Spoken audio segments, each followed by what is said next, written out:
welcome to episode 3, Station Philadelphia Fantasy Football Podcast. First round letdowns. We're going to get right into it. Thanks for joining us. We're in a new spot today. We're actually at our headquarters of the real podcast for Station Philadelphia. If you look behind you, that's actually Commission's desk right there. Give a little shout out to the Commish. Boom. Right there. So let's hop right into it with the week 2 results.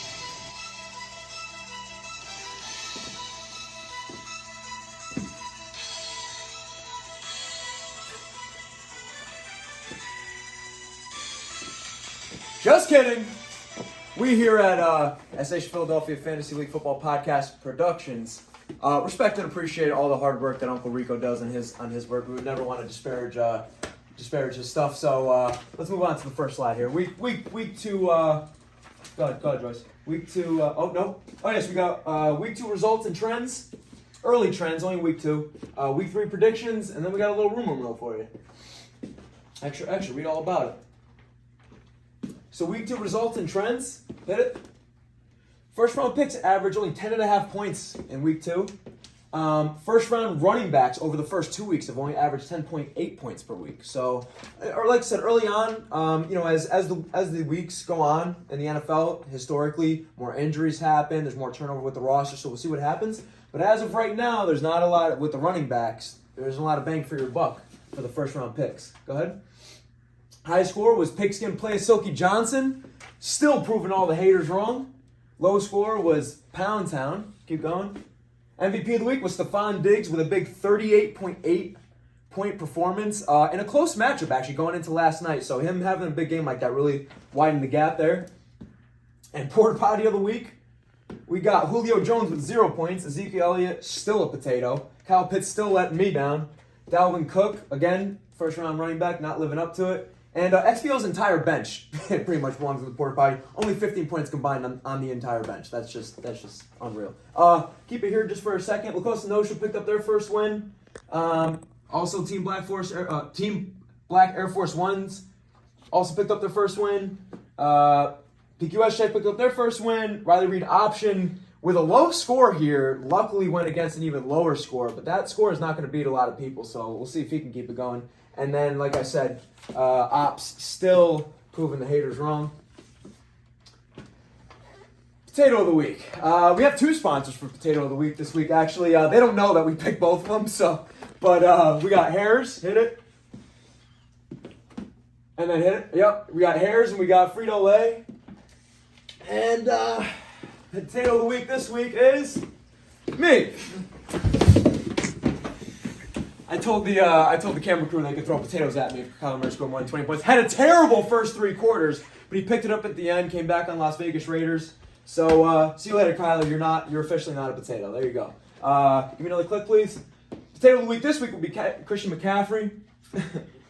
That should say it all right there. But going up against the New Orleans Saints, hasn't had a phenomenal year yet. He kind of picked it up in week 2, but that Saints defense is nasty, and with how much Baker's struggling, I think all the attention is going to be on him. They're going to let Baker pass as much as he wants, so I don't see him having a good week this week.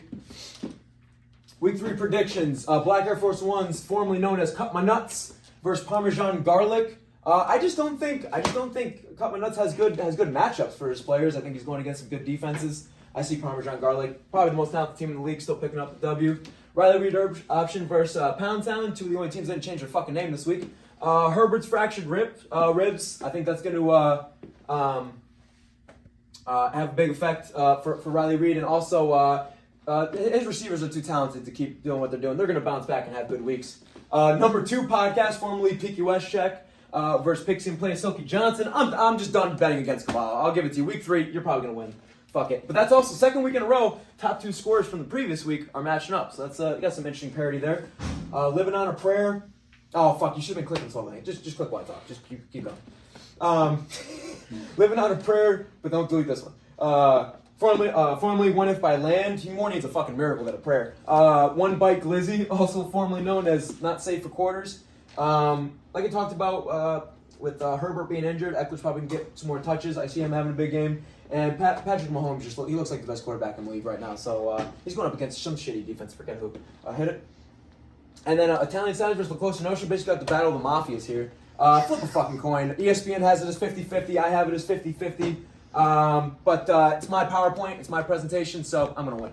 And breakout player, forgot to do it last week. Debo Sims, he's got his old quarterback back. I think they have good chemistry. They've been playing together for a few years now, and I think they're going to work him in the offense better. And he should put up at least 20 points this week. Keep going. Thank you. Rumor mill. Derrick Henry, Dalvin Cook, Aaron Jones, Travis Kelce on the move. There's been some rumors floating around. I know the owner of La Cosa Nostra trying to get a good receiver for Derrick Henry. Aaron Jones just heard that he's available if the right trade is out there, and Dalvin Cook he's been not very good at all, and I know I talked to the owner of that team. He's looking for a solid running back and a receiver in return for him. Oh, I pointed at you. Sorry here. Pound Town blowing it up and tanking for next season. Not looking good for the commish. We'll see what he does.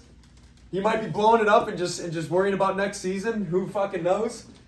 And a lot of relocation, rebranding rampant throughout the league. We have, I think, only 3 teams that changed their name and location. So I don't know what's going on, but teams are trying to rebrand and early on in the season, and then hopefully by playoffs, everybody kind of knows where their brand lies. So only week 2. I would say week 5 is when we can really start projecting things. Week 6 is when bye weeks start. And that's really also when injuries start to kind of go, and then at the end of the year, they really start to go up. So we still kind of got a small sample size, but thanks for watching. Good luck to everybody. Remember, the teams are fantasy, but the competition's real. Have a good day.